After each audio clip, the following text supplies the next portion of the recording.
All right, everybody, welcome to day 12 of 30 days of prayer. We are in day 12. If you got to have a testimony.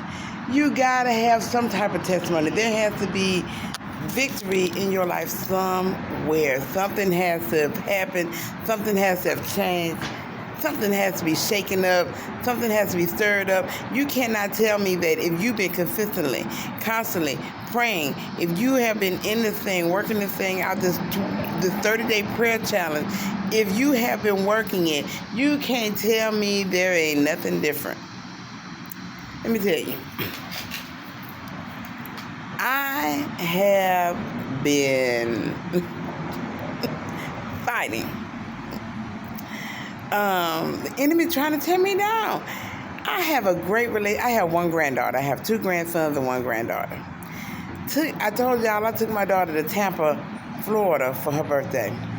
Came back, my oldest son, the grandson's mother, told the granddaughter's mother, the granddaughter went with us, told the granddaughter's mother that I had her in Tampa for a whole week and didn't bathe her or feed her.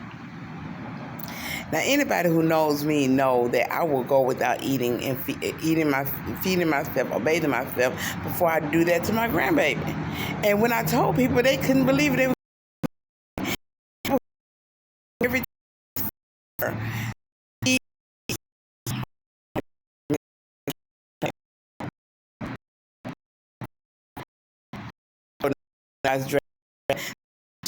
always. One girl said her belly be so full she be about to topple over. They always tell me how clean she is. Her hair is combed. She got on clean clothes. They don't ever see her look like she's being neglected or in lack.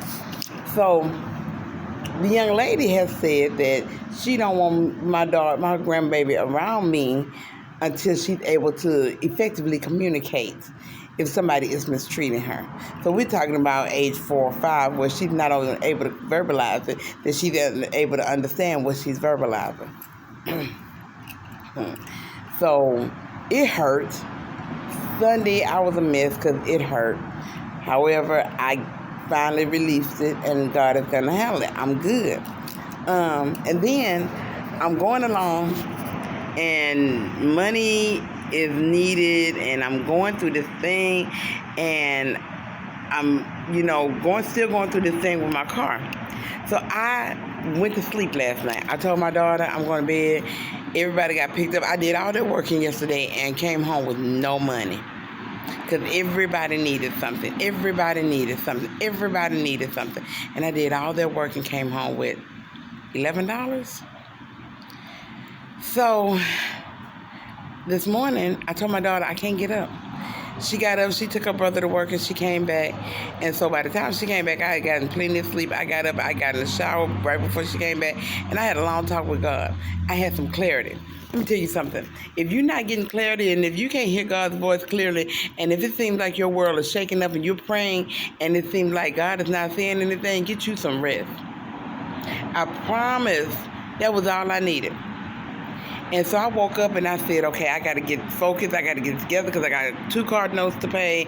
I got insurance to pay. I'm still waiting for them to do the deductible.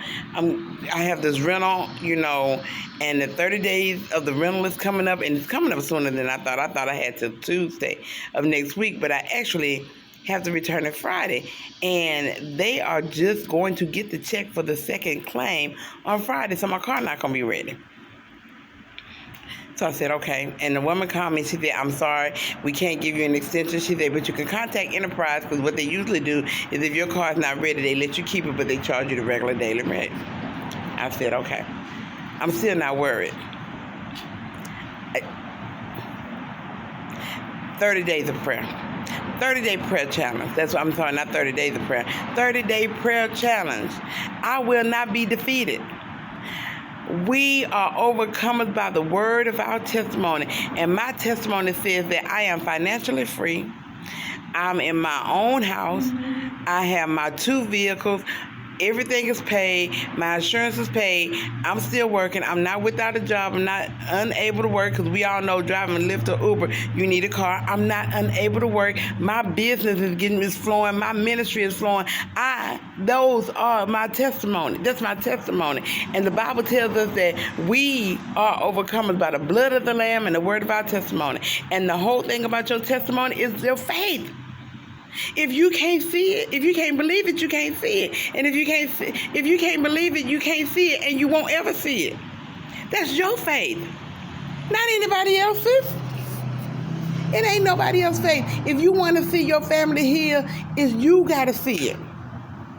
You got to trust God to do it, and you got to have the faith to see it. And then expect the manifestation. You got to expect the unexpected. What does that mean? I expect the unexpected. That means that I don't know where nothing is coming from, it's just coming. I don't know where the money going to come from, it's just going to come. I don't know how I'm going to get the house, I'm just going to get it. I don't know how I'm going to make it with 2 cars, but I'm just going to make it. I don't know. But I expect the unexpected. I expect God to do it. And I expect the unexpected. I expect Him to do it suddenly. My testimony is God did it, and He did it just like that. It happened just like that. That's the voice. That's what I heard. The Holy Spirit speak in my ear, out of my voice, heard me saying, and God did it just like that. Sorry, I'm trying to snap my fingers. And God did it just like that. It happened just like that. If you don't believe that for your own life, it ain't gonna happen in your own life. I've heard people say it. I've heard people say it. I've seen it happen for them. But now I see it happening for me. I wake up in the morning and I see myself out of where I am. Don't get it twisted. I'm not in a bad place, but I see greater in my life. If you don't see greater, if you don't feel greater in your belly, come on. I'm telling you, I was a mess Sunday because, let me tell you something. I don't care if you lie on me. I don't care if you lie on me. I don't care if you take what I said and you twist it and you turn it, you flip it, you put sugar on it, you put salt on it, pepper, and a little bit of Mrs. Dash. I don't care. But when you say something, you pull a lie you say something and you pull a lie smooth out of the sky, attack my character, and then hinder my relationship with one of my children or my grandchildren, that bothers me. But you know what I did? I told God, I said, God, that hurts. I said, God, I was crying. I said, God, that hurts. I was a mess. I went to Cracker Barrel that morning. Sunday morning, I went to Cracker Barrel to get breakfast. I was such a mess that I had money in my Cash App, and instead of me changing the account on that, I sent it over to my Uber account. Uber loans you money, and when you drive and make money, it repays the loan. But I still owe them money. It's not a lot of money, but I still owe them money. And I put that in the Uber account instead of the Lyft account. So now I'm sitting up there and ate at Cracker Barrel and didn't have no money to pay them. So now I got to call people. I'm a mess. I'm not even thinking straight. The girl, my server, she was on point. She came, she checked on me. She told me it's going to be okay. She was checking for me when I couldn't check for myself. I told her, I said, just be patient with me. I said, I'm going to go. I said, when do you get off? She said, I get off at 2. I said, I'm going to bring you your tip back. I said, I only had enough money to pay for my food. I'll bring your tip back. She was like, no. I said, no, it's okay. I didn't have the money by 2. Yesterday, I went over there at 1. And I saw her, and I gave her her tip, and I told her, thank you for checking for me when I couldn't check for myself. But let me tell you something about obedience and about being overly spiritual. I was going to sit down and write a word. I was going to give her a word. I was going to speak it to her life. When I got the money out the ATM, I was going to speak it to her life. And when I got the money out the ATM and I got ready to pull out my tablet, the Holy Spirit said, no, just give her the money. Everybody don't always need a word. Everybody don't always need you to speak into their life. What you're doing is going to speak volumes. And then I talked to Sister Sylvia, and she said, leave a lasting impression. And I don't remember if that was before or after I talked. I think it was before. I went in there and I gave that girl that money. And I told her, thank you for checking for me when I couldn't check for myself. And of course, people were being nosy because you asked for a server, and everybody want to know why. So the people who should have been doing something else was all in our business, which is good. I'm glad they were. And I'm glad that the server was black. I'm sorry, I am, because we have such a bad, rapport, and we're so stereotyped that when somebody have an attitude, we have an attitude. And I told her, I said, I wasn't even there. Thank you for checking for me when I didn't check for myself. And I told her, I said, I didn't make it yesterday, but I told you I was going to bring your tip back, and I gave it to you. And she looked and she was like, oh my God, thank you. That meant so much to that young lady. And we try to be so super spiritual. Just do the bare minimum. I'm telling you, sometimes the bare minimum, unless the Holy Spirit tell you to do something different, do the bare minimum. You don't know what people are going through, what they need to see, what they need done. Do the bare minimum. Stop trying to be super spiritual. And just love people, the bare minimum. But I'm telling you right now, if your life has not begun to change after this 30 days, the 30-day prayer challenge, you ain't doing something right. I'm sorry. I told y'all, I'm going to say this and then I'm going to let y'all go. I told y'all the other day that I was free. I was free to get married. I'm still trying to just be friends with my ex-husband because I'm back here in Houston. We're going to see each other because we got kids together and we got grandkids, and we'll see each other at weddings, birthday parties, all kinds of stuff, dinners, all this. So I'm still trying to be friends with him. I ain't never had nobody fight me about a friendship in my life like this. Sometimes we just got to let people go. And today, his youngest brother was in town. And his youngest brother wanted to see me. He was at his house. So I said, let me go run. I got to go do a run real quick, and I'll be right back. And when I came back, my ex-husband saw me while they were leaving out the apartment complex. I was pulling in. He saw me. And that man just kept driving like I wasn't even there. And then when I pulled up on the side of him, I said, you act like you didn't see me. Oh, I didn't. And he sped off. Let people go. Let them go. Let them go.